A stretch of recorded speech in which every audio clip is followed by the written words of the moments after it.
guys, and welcome back to my channel, Standing Tall on Tuesday. And today I am interviewing Tichina Burnett. Hi, Tichina. Hello. How are Deidre. you? I am good. Good. I am good. And thank you for being here. Thank you for the invite, ma'am. Thank you for accepting. I'm so glad that you're here. Yay! I am interviewing Tichina, who is a mommy. Ooh, yes, mommy.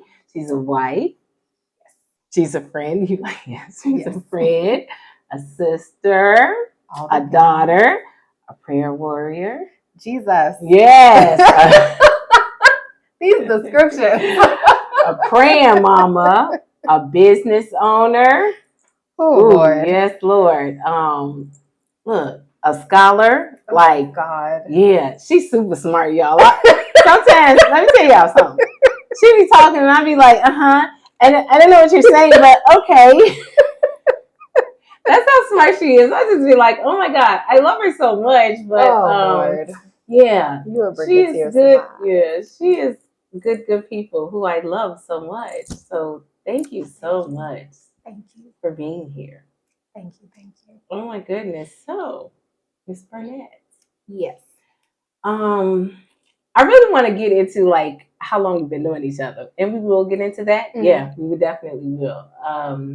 Cause yeah. So, what's a favorite fun fact about you that nobody knows? Oh, it was so hard for me to figure that out, right? Mm-hmm. And I was trying to figure out why it was so difficult. Mm-hmm. And I think it's because like I did not enter into a concept of fun in life until probably 8 years ago. So fun fact that came up for me was that I wear more color now because I was always so sad before. And so like I remember we have a mutual friend named Andrea. Mm-hmm. Hey Andrea, hey sister. I think this was like 2016, maybe. She was like, "Why do you look like a Gap ad?" And I was like, "Oh, don't do that," because Gap used to be one of my favorite stores. First of all, Gap is still one of my favorite stores. But she came for my existence. She was like, "You wear neutral, you wear black, you might get a white, but that's like the extent of your wardrobe." She was like, "You have everything in those colors." And it really was not until like I recognized that I was just a very like sad, anxious kid.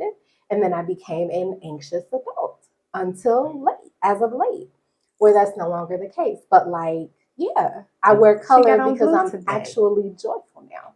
Oh, yes. Okay. So listen, that's a fun fact about you. You wear colors now. Yes, I wear colors now. Yes. Oh my gosh, I love that. So how do we know each other? Oh, Jesus. I love this story. I really do. God. I love this story. So, y'all talking about somebody who didn't need a friend in the world, and I was just very content with like being by myself. I would go to 4 a.m. prayer.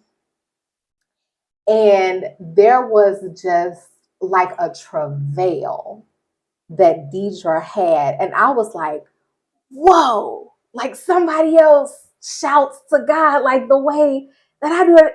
And it was like, it would just go back and forth in 4 a.m. prayer. And then I think that I walk up to you. It was in that back. In the back row. We were in the back row together. Mm-hmm. And I was just like, hello. And we literally, like, she just received me. And so, it's bringing tears to my eyes. Like, it was just so loving because your spirit is so big, right? And it's so full. And you are so consistent and present. And to have that in prayer, I think, like when some people get married, they don't speak to like their experiences of singleness as like a joyful space, right? But I was very joyful in my singleness, to the extent of like not requiring a relationship. And so when you meet someone in such a sensitive space as prayer, it was like, oh, like this is lovely. Like I really like this, right? And then you were just so welcoming in an authentic way. There was no like, can you pray for me? And there's nothing wrong with asking people, to pray for you, but there was no like, no request or requirement. And I think that that's also something that's huge in my life, right? Like people are constantly asking for things. And that to some extent is okay too, right? Like when that's your role in God. But also, it was a measure of intercession that I never knew existed and that I never knew I could encounter. And also that I don't think I knew I needed. And it was just easy. Yeah. It was just easy. Yeah. And that back, we was in that back, like that last row. And it's like I remember that day like it was yesterday. Because we was just back there, and I didn't know you, you didn't know me, and I don't know if Pastor was like grab a neighbor because sometimes he would do that, and I just remember like crying out, like travailing, like you said, and I was like, "Oh, I like her." I don't know her, and that was it. Like he talked about that click, and that was it from that day forth. Literally, like that day forth, to the point that when Deidre, and now there's an actual hair in my eye. When Deidre goes to hug me, I have to pull away. And it's not, because I'm not in a position to receive or anything like that. Your presence is so powerful. Like the presence of God in you is so powerful. If we're going to an event or we're doing something, I can't fall into that place every time. And I just be like, okay, Deidre. And that's like a running joke because it is just that egregious. Like it's that powerful. It's overwhelming to some extent. And I'm grateful to have it, but also I can't have it going into somebody's 50th birthday party, which is what she's known for. Laying you clean out. I thank God for it because I didn't come from a household that hugged, that was loving, that, oh no, what? It was none of that. There was, absolutely not. Okay. That is truly a gift from God. And I did not get that until I came over to New Life, and it was passed down to me. That was a mantle that was passed down to me. So I thank God for it because I know that it's truly a gift that He has given me to give to others, to break something off or for them to release or whatever the case may be. So I do not take it lightly. So I thank God for it. I don't know that I've ever reconciled that. And see, I come from a household where, like, my mom definitely hugged me. But as I grew older, the concept of touch, and I don't have like any sexual abuse or trauma or anything in my history, but it's like the concept of touch as I grew older was always associated with an ask. And so when people would hug you, it's like, oh, hey, do you want to go out on a date? You're in high school and different things like that. So I was just like, is this what touch is? Because I'm good. But yes, because you also, well, we'll get to it. But yeah, you couldn't get me into a church either. So that's a whole other thing. Yeah. So yeah, I thank God for the gift of hugs, because I truly look at that as being a gift, especially for somebody that didn't come from physical touch at all. So. All right. Well, describe yourself a little bit, ma'am. Have you always had a relationship with the Lord? Oh my God. Okay. So I'm a present person, but also the way that I can escape a room mentally is bananas. So you can be talking to me and I'll be like, I'm not really interested in what's happening. And unfortunately, I'll tell you that and then I'll exit. I just want to interject right here. The Lord knows He gives me friends and people in my life that do this, Because I'm one of the ones that be like, oh, okay, and then I'm out. And then I'm or they can just literally check out in moments of time. So yes. Yeah. In the work that we now do, it is called dissociation. Yeah. That's the therapeutic term for it. The spiritual term for it is, this is not working for me. The Lord has given me yielded access to step away. But I think I'm funny to some extent. If you get like oatmeal dry humor, I am a person. I've started saying that before, like the wife and the mom, because I think sometimes in our experience as like a person in connection to other people, we forget our own personhood. Mm-hmm. And so for a time, that was a source of interestingness. I'm a clinical therapist, so I sit with people in their stuff. Definitely an intercessor. Let me see. I am consistent and I am loyal. I'm a very faithful soul to the people that demonstrate love. And I think I am a person who's learning to yield myself grace about the way that I move in the world, because that was never something that was taught to me. So I am a person who is learning to yield myself grace so that I can access it for other people without judgment. Yeah. So, have you always had a relationship with the Lord? Or? Oh, my bad. Yeah, it's all right. Second question. No. So it was not when I was younger. So half my family is Muslim, and the other half my family is Christian. Growing up in my mom's household, we did not go to church, but my father's mother went to church, and so I went to church with her. By the time I hit 13, I had like an awareness in the space where I was like, this ain't what the words say, right? And so then from that experience in that church, I was like, this not God. Chuck the deuces, left. Okay. I did not engage with God again until I was probably 20 years old. So it was 7 years of just not even knowing I was being kept. And then I got to undergrad. I joined a Christian sorority, left because I did not feel like they embodied the essence of God in any way. That was graduated in 2010. Made my way to New Life through a friend in 2011.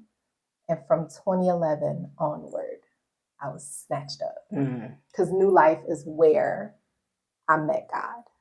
I was like, okay, this is how people have a relationship with God. Yeah, that's where I learned it too. Like, you can have a relationship with him. Yes. Okay. God was not this. God is not this all punishing. And it wasn't until I got into the depths of my therapeutic work that I started to reconcile how I would see God the way I would see my earthly father. And I was like, oof, I need to shift that because that's certainly not true. But yes, so since 2011 up to now, it's been an actual engaging relationship with God. Let me ask you something. Did you have a prayer life before you got to New Life? No. Oh, you didn't? Okay, so it didn't happen and take off until you got to New Life. I didn't have like the gift of tongues till I got to New Life. Okay, none of that. I didn't have none of it. Okay. I did not. I had no spiritual foundation. Okay. Now I read the word, so I know the Bible and I knew the Bible, but like, even if we're talking about my experience joining the Christian sorority, prayer was associated with trauma. Okay. It was, well, you need to pray at 6 a.m. and why are you being the problem? And why is this like the thing? And I was like, I don't think God's supposed to feel like this. Got you. So it was always indicative of something bad or connected with something not good. Okay. Yeah, or it was again like another thing you're not doing well type deal, because it was out in the open, which also conflicts with the Bible. But anyway. Okay. Yeah. Oh. Okay.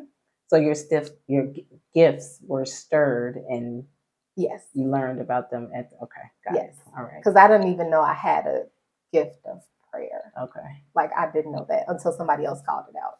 Mm, Yeah. okay. And the only reason why, because I mean, the woman can pray, so that's why I'm like, you didn't. All right, okay, just had to make sure. Ah. Okay, well, share a story of your overcoming, winning, victorious. You know, it can be Ooh. whatever you want it to be. Adversity, trauma, you know. Okay. Oh Lord. You ain't gotta be real deep. I mean, it can be whatever you want it to be, but I'm just saying. Okay. Let me see. You know what? I am going to speak to something that I think a lot of people either are embarrassed to speak to as women, or when they speak about it, it's like, oh my God, did I just say that out loud? I gave birth to my son. He's 5. I gave birth to him in 2019. I was never, ever, ever the person who was like, oh my gosh, I cannot wait to get married. I can't wait to have kids. I was not her at all. And especially the kid piece. And my husband was contented with that until he and Holy Spirit had a whole dialogue. And he was like, we are going to have a boy. And I was like, okay, we're going to have a son. Cool. I gave birth to him, and that was one of the most traumatic experiences of my life. And so, to give you the umbrella of what I'm talking about, it is navigating anxiety that really exacerbated after I gave birth. And so, I was just like irritated that I was a parent, still an excellent parent, but just trying to figure out, like, what is this? Like, how do I do this? I've never done this before. And to clarify, I'm part of a blended family. So I have a 14-year-old who I did not birth. And that was easy peasy. Like, she's a very easy kid. So that was the start, I think, of me saying this anxiety from parenting, from not knowing, like the discomfort of having no idea what I'm doing when not even to be conceited, like you said, like I'm a smart person. That has been the narrative my whole life. And then you get this person that you know nothing about. You don't know how to care for them, how to love them. I read every book. I was gonna say, yeah, you all like, okay, so this, and it's like, no, ma'am. It's deviates from the book. Yeah. I was here with you, I think maybe 3 months in for a time. And I was like, Deidre, I don't know. I don't know what's going on in my life. Like, I don't know how to do this. And so that was when I saw my anxiety just, it blew up. And so over the years, between 2019 and now, it has been a lot of prayer, a lot of self reflection, a lot of God saying, because what people often say is the opposite of anxiety is trust. And I think that that is the case in the natural. But I think that the opposite of anxiety in the spirit realm is standing still. And so that Exodus 13, be still and know that I am God, is so critical because anxiety puts you 2 hours ahead at all time, days ahead, months ahead of things that aren't tangible, right? And so God will continuously be like, my daughter, like, am I not here? And it was just like the utter disrespect, right? Because like if you had a physical parent here, you wouldn't ignore them, right? And my thing was, these things are so pressured and they're so present, and I have to do all this stuff. And also, let me mention that when I had my son, I was working as a managing senior editor, and within 2 months had transitioned to still working that job and starting in private practice. So we're talking 60-hour weeks for like 6 months with a newborn.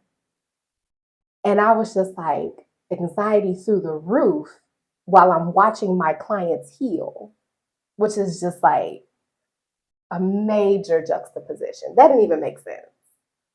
looking back on that, because I remember that whole transitioning from the editor thing, and it was like, what are you doing? Like, what is happening? What? Mm-hmm. What is happening? Mm-hmm. And I bless God that my friends are my friends, because y'all have never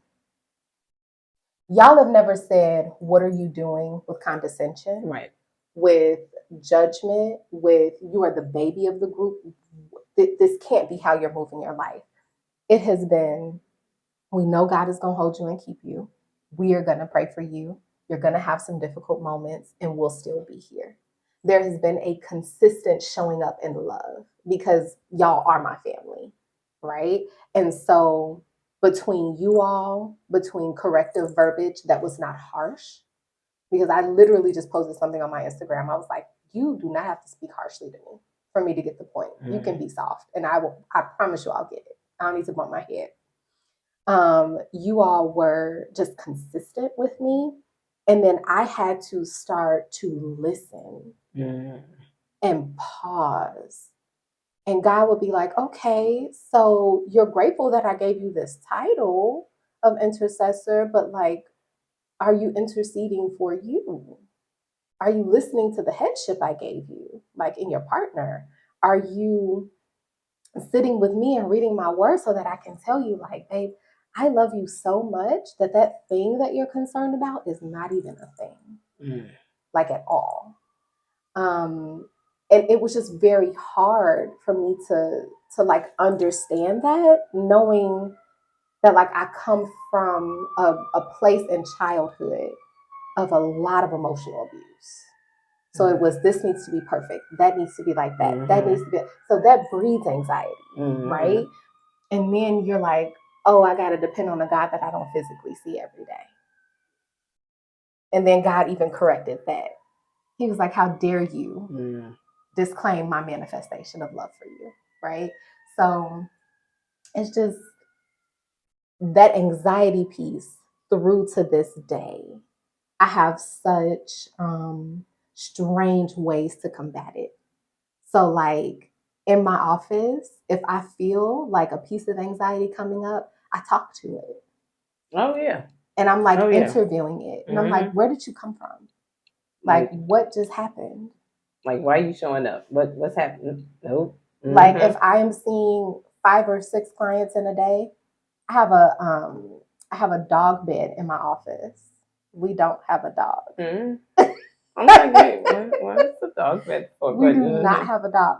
I am so tiny. I will get in this dog bed and knock out for 20 minutes in between sessions, because it's like, I know I need to self-regulate.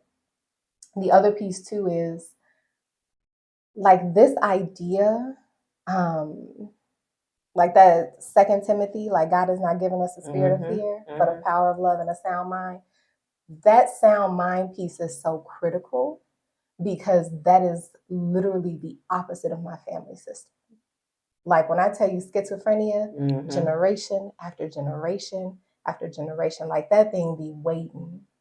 And I was like, So between learning about demonic spirits, learning about things that are transgenerational in the DNA, learning that we don't have to just accept things, God has allowed me to really work through and still continue to be delivered from like anxiety, because there's this presupposition of you are supposed to know.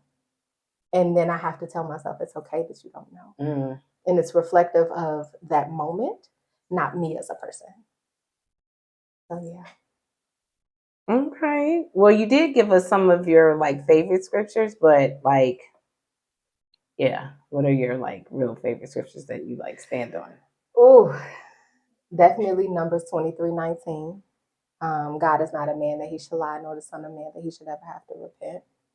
That keeps me understanding that I can trust him, because I do not have a lot of human relationships that I engage in trust with, because people just have not shown up. So Numbers 23:19. 2 Corinthians, where it says the promise of God is yes, the promises of God are yes and amen. If I don't tell myself that God is firm in something, I think everything is fleeting. Like, I think nothing is nailed down. And part of that is because of like my work as a clinician. When you see something kind of going well, and then something happens with a client and you're like, oh my God, like I thought this was okay, and it's not okay now. I think also I'm trying to decide between like Romans 8 or okay. So this is so cliche and I don't care. Okay. But literally that Jesus wept. And he did. There is something about the idea. It's not an idea, it's a realization. Let me correct my speech. There is something in like Christ's humanity that gives us permission to be people. Like I feel like there's such an expectation on Christians to be more than who we are. And we never get this space to really sit in what we call the dialectic. So it's the idea that two things can be true at once, even if those two things seem so different. And Jesus, in being the literal human manifestation of God, like he was a being with feelings, with emotions, which are two separate things, with boundaries, with like rage, right? Like we're talking about a whole God. And it's so interesting too, because like I'll have conversations with people about like the idea that God is a jealous God. And if for people who I've talked to that who are non-Christians, they struggle with that concept because they're like, but God is this like, all-knowing being who is above all that. And very simply, I'm like, we are made in his image. And his image is reflective of a triune. Like, I don't understand how you can separate God from the basis of our humanity.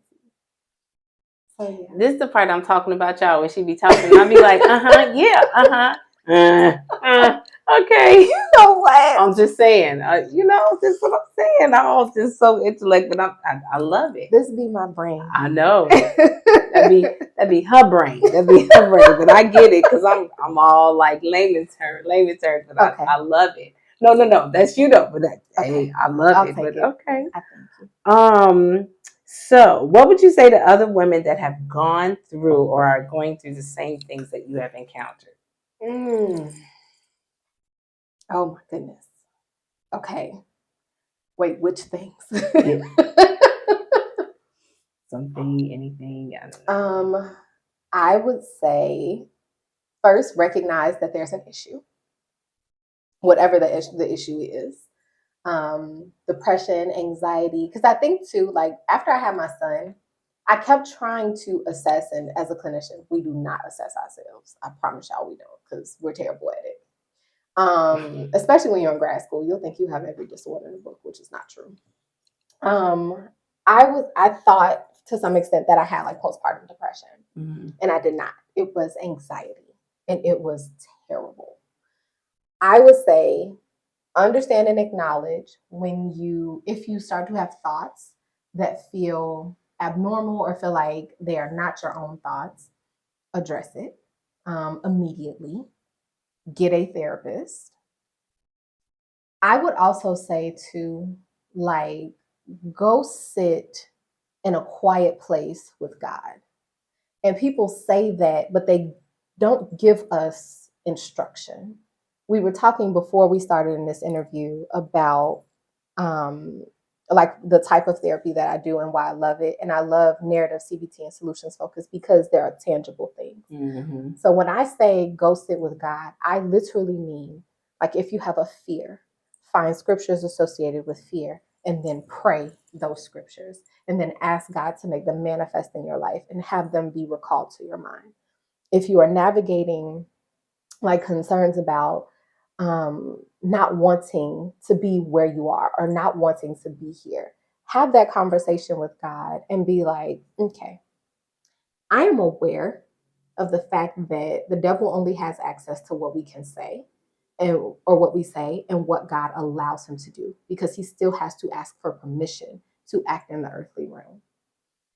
When you are going through something, ask God if this is about the next stage of your life and something that you need to build up trust and presence with him on to effectively navigate through, or is something so off that you are spiritually open and you have no protection whatsoever and you're not even aware of it. One of my biggest fears is being like Samson, where the Lord leaves me and I didn't know that he was gone. Like when you said, did you always have a prayer life or did you always have a relationship with God? Those 7 years from like 13 to 20, I was just out here on faith I didn't even know I was standing on. I never want to go there again. Like that's petrifying when you know the presence of God. And I would say too, like really sit in prayer that is transparent verbiage.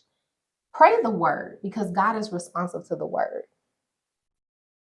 Also, too, like even though God knows your heart, he even though he knows your heart, he desires the friendship of engaging with you. And so it's like when I have my son and he'll do something like this, which he still does to this day. He's pointing because he wants something to drink. And I'm like, use your words. Can I have some juice? Lord, can I have everything that you need? Because that is like, that's the sweetest piece you'll get. Hearing yourself acknowledge that your needs are a real thing. So, yes. I love it. What would you say to your younger self?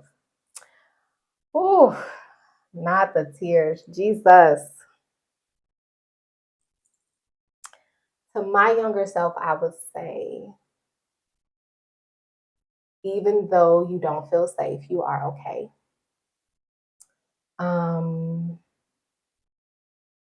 I think I would also say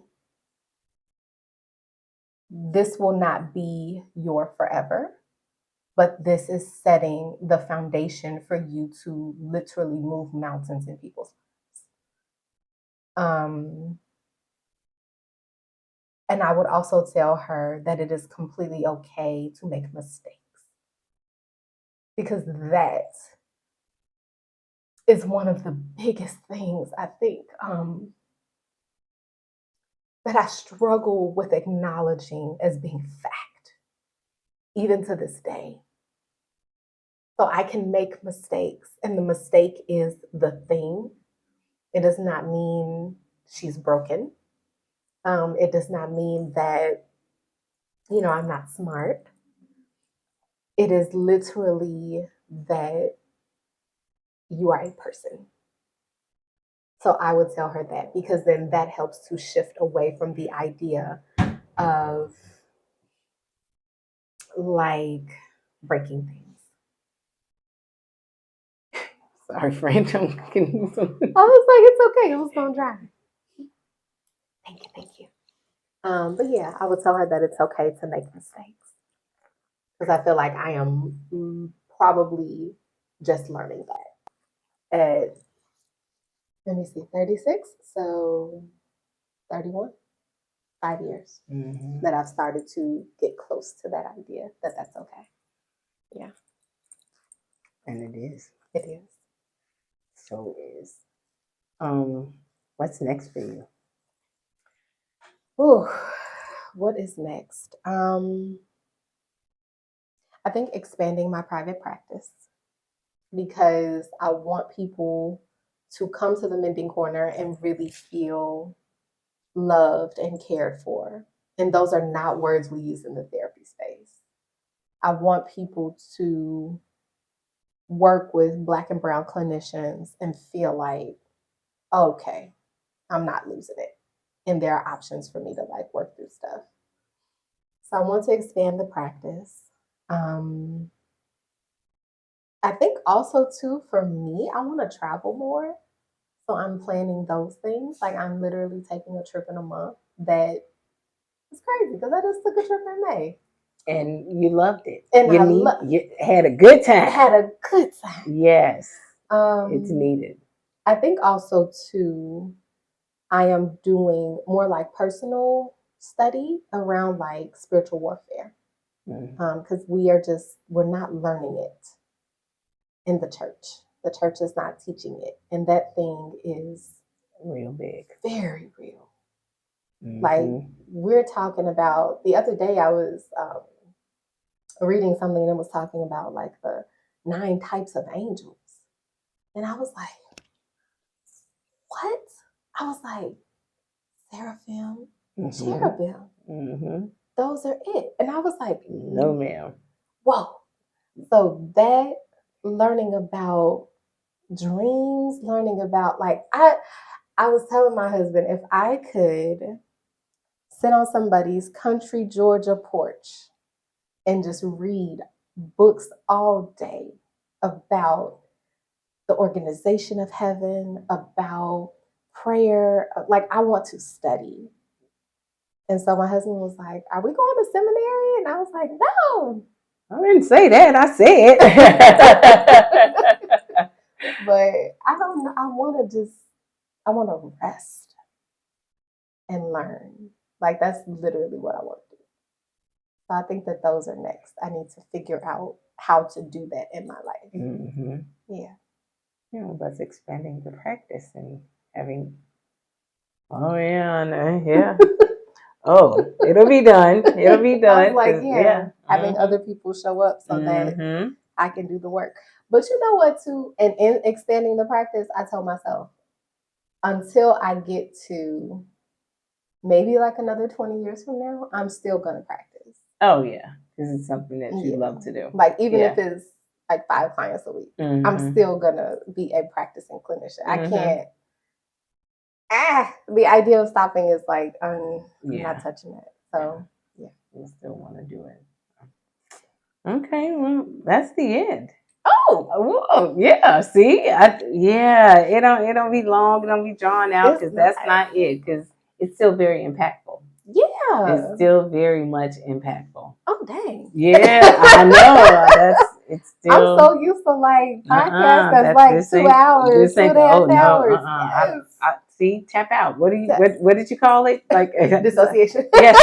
Because I'll be like, okay, no, I don't want to. Yeah. All right. And I'm now uninterested. Yes. Thanks. I don't want to do all that no more. But yes. But I thank you so much. Thank you. This was amazing as always.